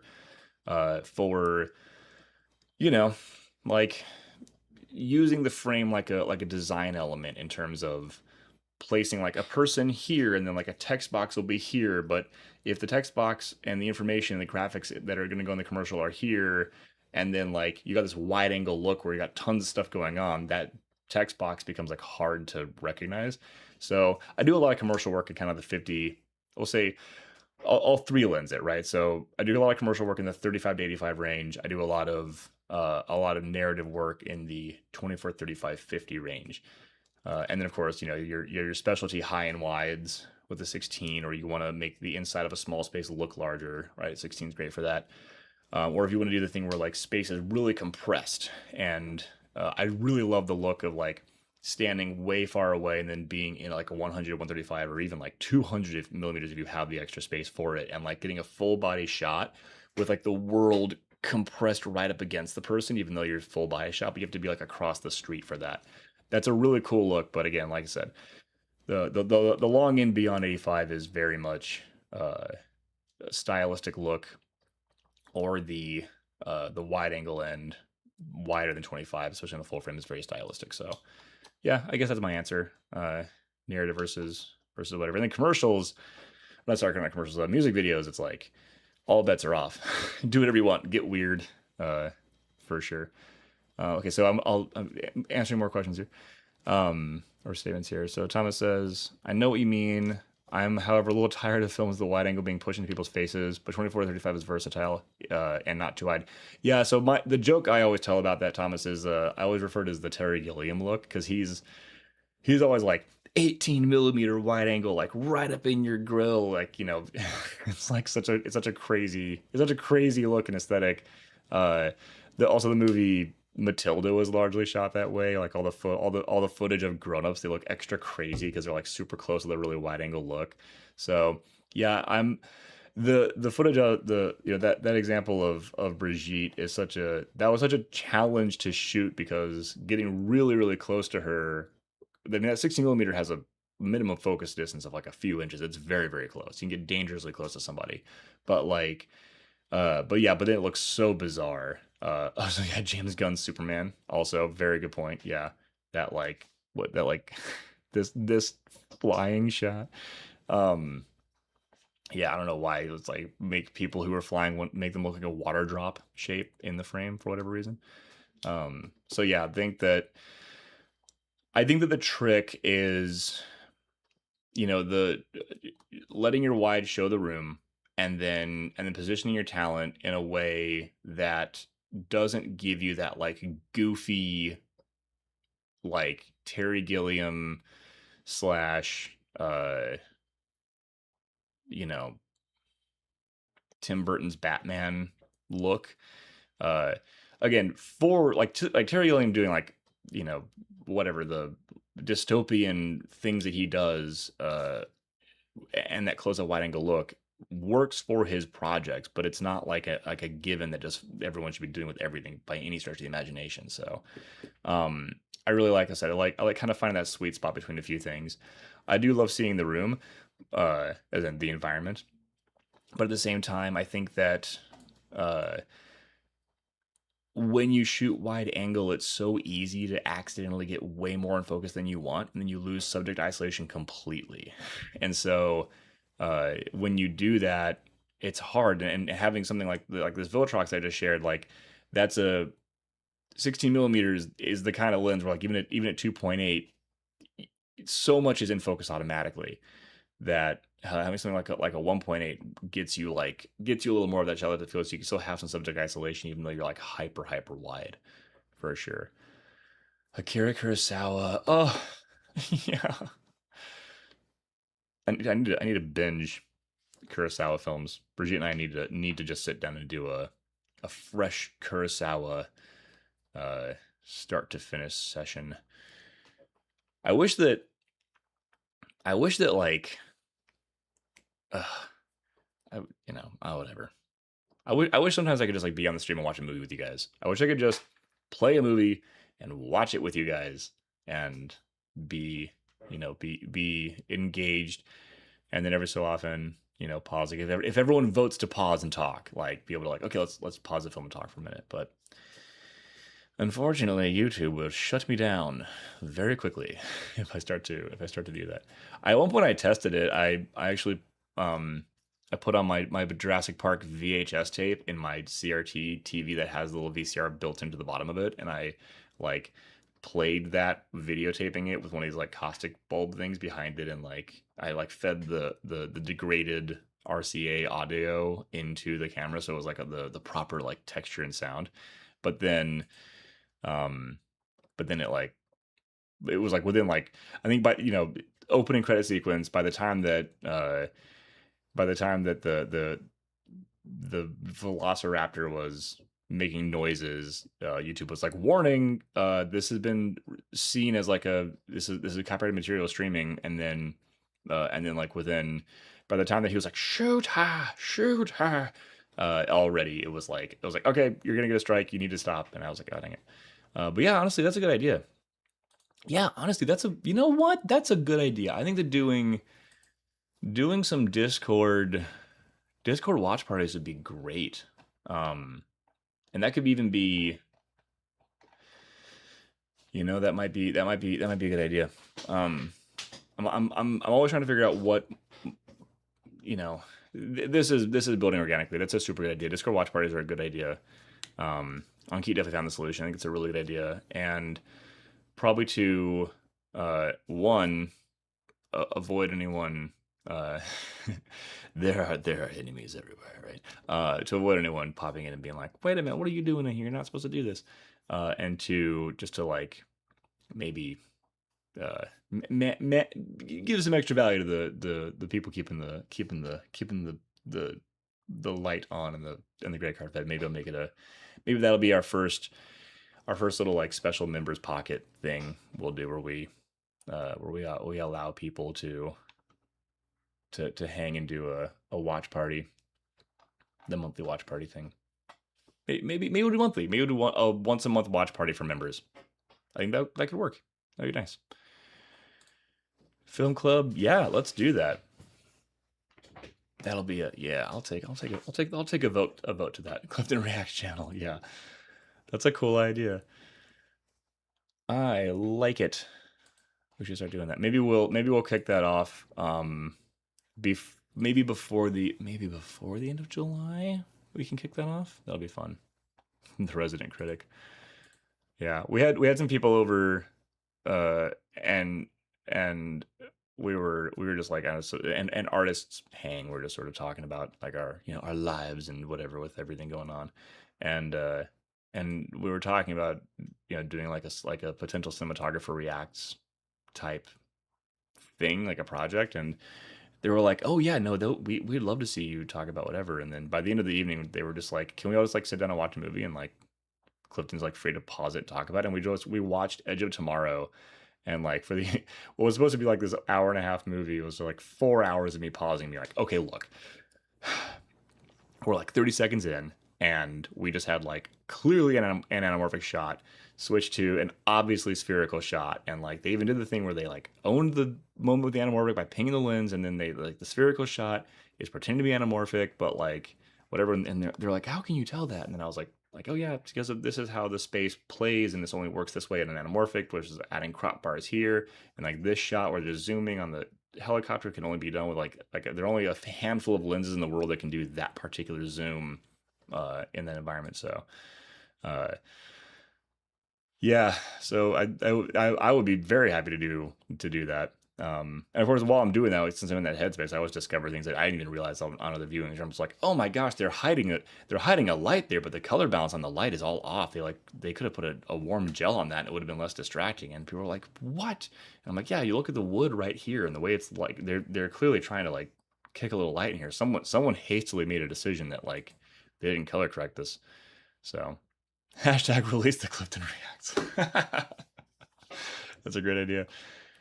Uh, and maybe that is the trick. I mean, we're doing a little bit of there's a little bit of experimentation happening here for sure. Obviously, sound is one of the biggest things that YouTube flags like right away when it comes to all of these other things.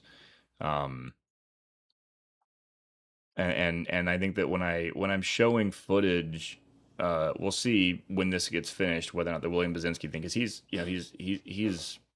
an actual working artist and people know him, and he's been interviewed and stuff for documentaries. So like, we'll see if the footage I showed of the Basinski project ends up triggering the algorithm here, or if it's like, oh yeah, because there wasn't sound. Sound is the number one thing, and he's a musician, so like obviously the music would have been flagged the second it played.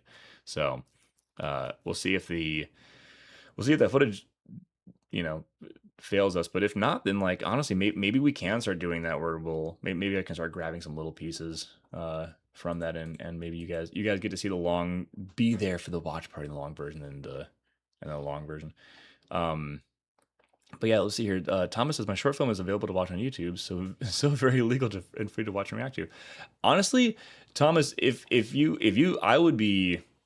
That is the thing that I actually would very much like to do, is start looking at people's films, especially short films, things that are actually owned and shot by the people who are here and a part of this community and a part of these streams. I would love to be able to start doing these some sessions where I'm just like, okay, look, this film has been submitted, and we're gonna talk about it today, and I'm gonna give some feedback, sort of live, and just talk about it, because I would be very happy to do that. That'd be a lot of fun.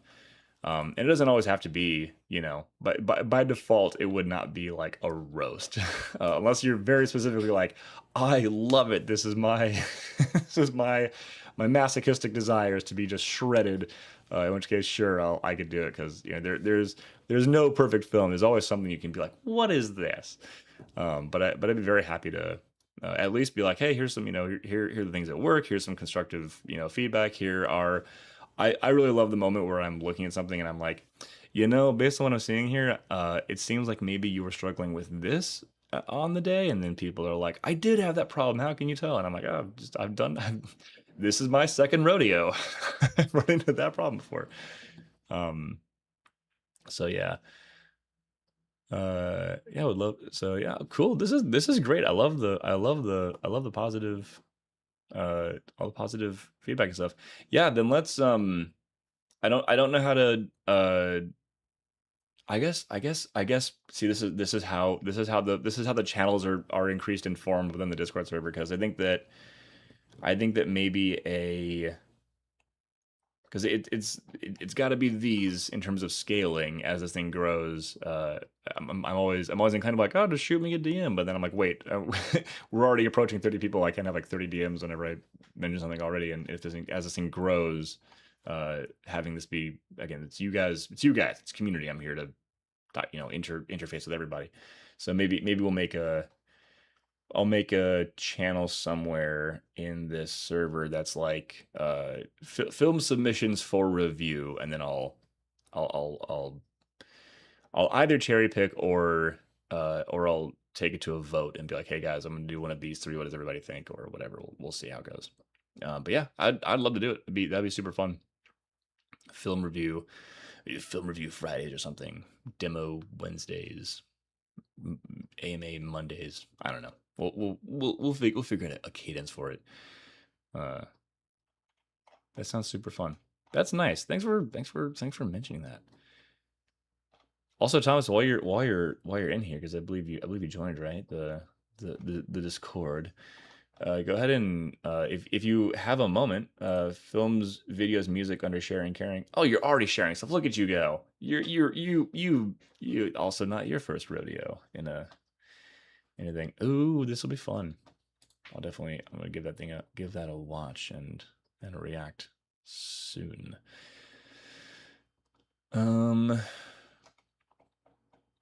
Out of curiosity, of the guys that are here, because we're chatting, we're in chatting mode here.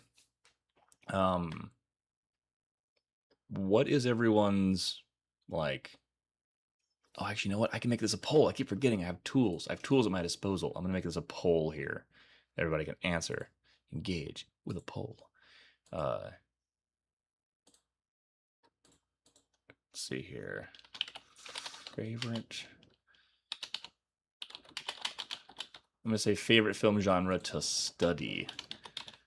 We're gonna do horror, drama, science fiction. What else do we have? Romantic comedy. I'm gonna say romance.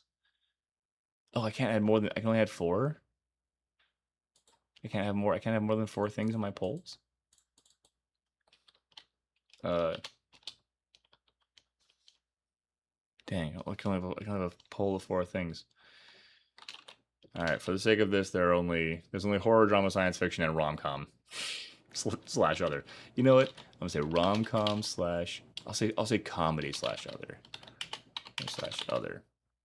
Boom. Answer the poll. Vote now on your phones. He is sharing. We will be caring. No, it's good. That's the whole point. The whole point of the sharing caring thing is that those are the place for everybody to shamelessly plug your stuff, self promote. Let us see what you're up to. Even I'm in there. I mean, I'm unabashedly like, look at the thing I did the lighting for. And if it weren't for this crazy uh, post I saw this morning where I was just like, dang it, this is I want to like. Also, thank you, Thomas, for joining up. Uh, yeah, I saw this post this morning where just like someone's just like trying to flex on the whole like I only use available light and didn't want to bring artificial lights into this environment. I was like, come on, man. So I just wanted to address that. Hopefully they don't if they happen upon this stream or this video later, I hope they aren't offended or annoyed by me kind of addressing that whole thing directly. Ankit says, I don't know if my thing is a genre, but in my opinion, any genre where the flow of storytelling is non-linear nature. Ooh, cool. Oh man, I do love me some non-linear stuff. So like, are you a fellow appreciator of not Tenet. What's the first one he did with Guy Pearce? I'm totally. All I can think of is Primer, which is Shane Carruth. It's not even close to the same thing. Although Primer's a good one. Primer's a great one. If you guys don't know Primer, definitely check that out.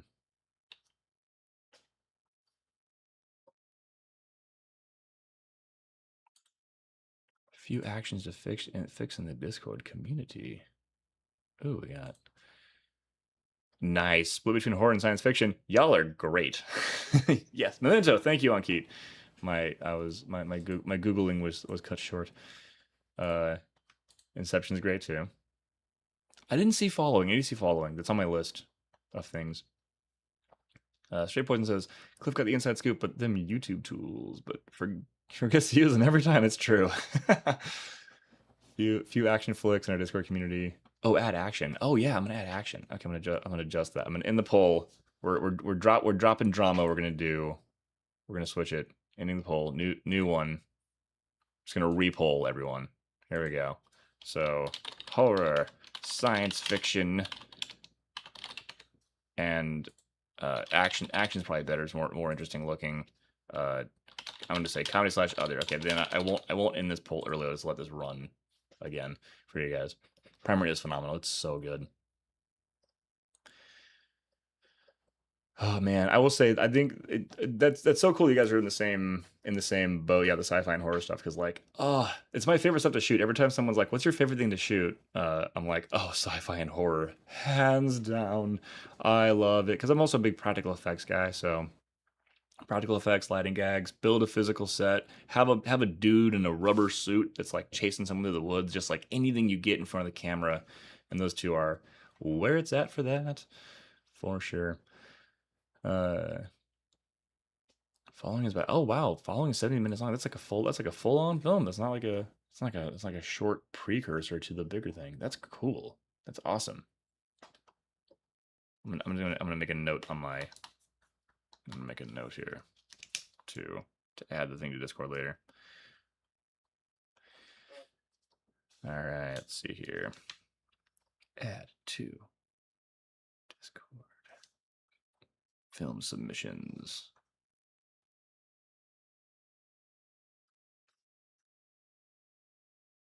You know what? Maybe we can do 2. I'm gonna add I'm gonna add film submissions. This could actually be a whole separate little drop down thing. So film submissions for review, like your own films you want me to review on the thing, and then film submissions for the uh for our watch parties. Because then I can like, yeah, it's like based on you guys all like thumb upping what we'll watch at the watch parties, I'll like queue that up. That'll be fun. And then you guys all end up like recommending some super obscure film that's like impossible to find and like it's like locked in certain countries. You have to like go to go to some obscure island town to find the only 3 DVDs that exist of it in the world. That'd be a fun YouTube video. Um, Spring, man, I forgot about Spring. That movie is wild. That is a fun and wild monster flick. That's like definitely some under the radar stuff. Man, I keep you got some deep cuts, man. VHS 1. Let's go. Also so good.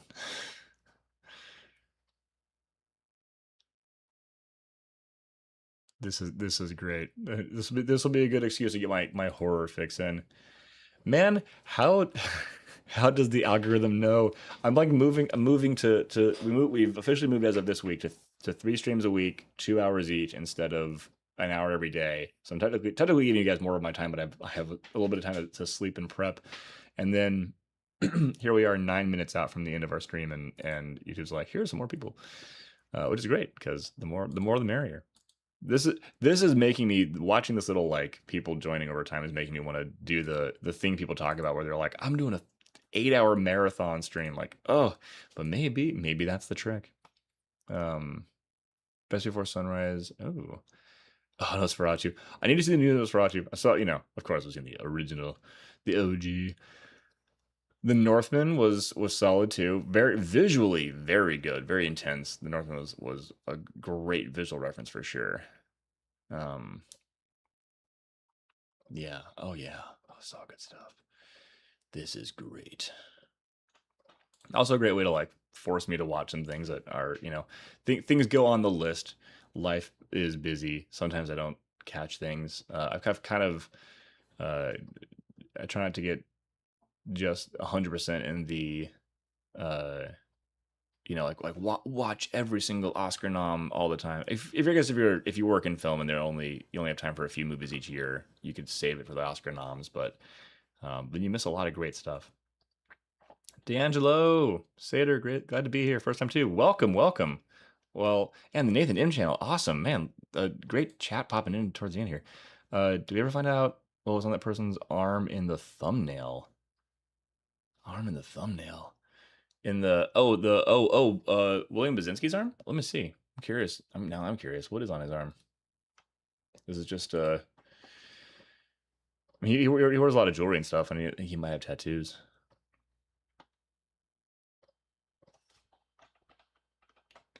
Oh yeah, yeah. You're not the only one who's. I also feel like I'm not the only one who's seen the movie Spring. This is a great community for coming together for some obscure films. Maybe even that could be a whole thing too. A whole 2 hour stream just rattling off obscure cinema for those who are curious. Bong Joon Ho's Memories of Murder. Oh my gosh, Thomas, yes, that movie is so good. The movie's so good. I'm like, I'm so again. I mentioned on earlier earlier streams. I'm really bad at being all like cool and aloof. Like, oh yeah, that one's pretty good too. Like that movie is so good, dude. Oh, Bong Joon Ho has this amazing ability to just ride the line between like situational comedy, like even like physical, almost slapstick, but without losing the overall tone and seriousness and the stakes of the films. Memories of Murder is, oh, I have like chills. It's so good, and it isn't without the comedy. It's so crazy. Yes, is blocking the physical blocking is nuts. Bong Joon Ho is,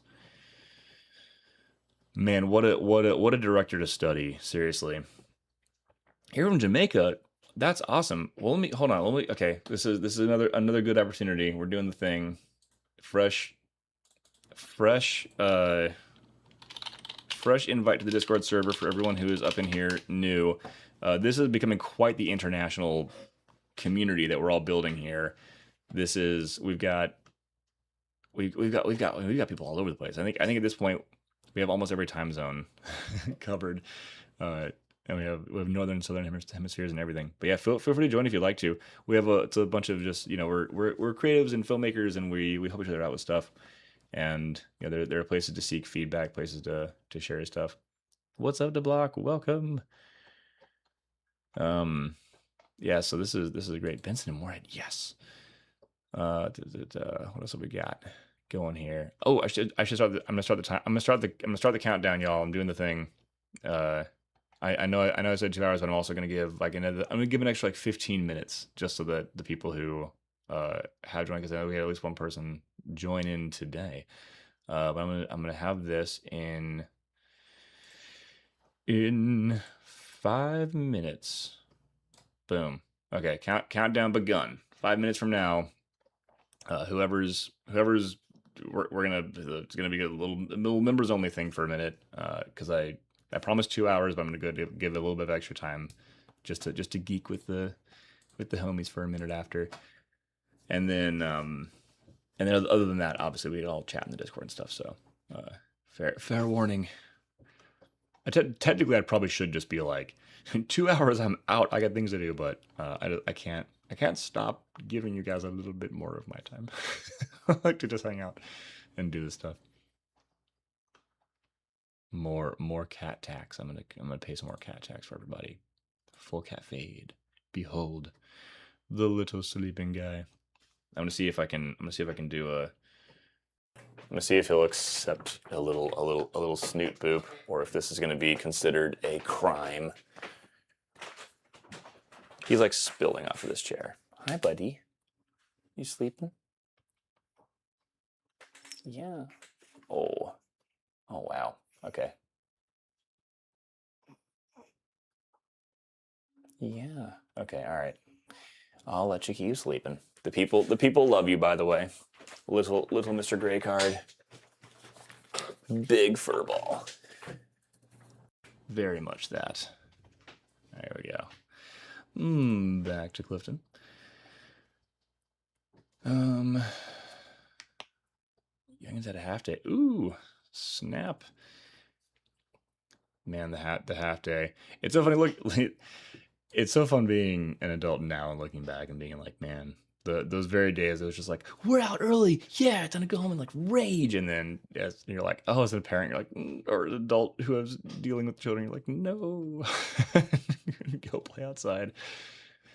For those of us who remember the what is it called, the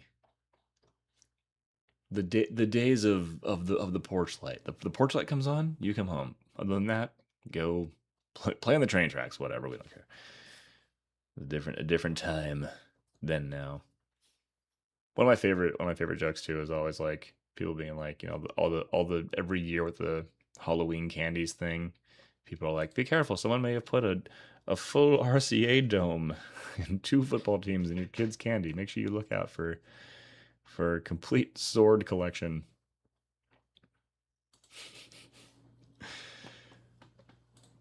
I'm trying to think of a cool tidbit as we go. I still want to find this lens situation out. I'm still on the hunt for a good prime lens, something in the 35 to 50 range. That's gonna pair well with the Pixis 6K.